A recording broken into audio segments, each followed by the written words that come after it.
Hello dear subscribers, today I will tell you how you can easily cool out your iPhone when it's hot. So first thing you need to do is to just swipe up and just try to turn on airplane mode. So when you turn on airplane mode, it will disable many functions, many options on your iPhone, like internet and something that takes really large of your processor, and what makes your iPhone to works more hotter, so to become more hot. So also you need to turn off your Bluetooth.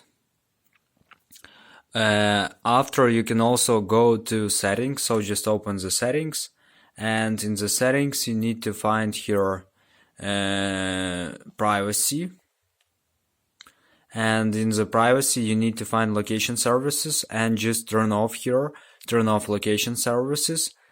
And also the best thing you can also do, it's just to go to the general and just click on shutdown and just shut down your phone until it become more cool, and it will become more or less hot, and you will power on again your iPhone and use it without any errors. So I hope that it will help you. So thanks for watching, have a nice day, subscribe to my channel, click like, and goodbye.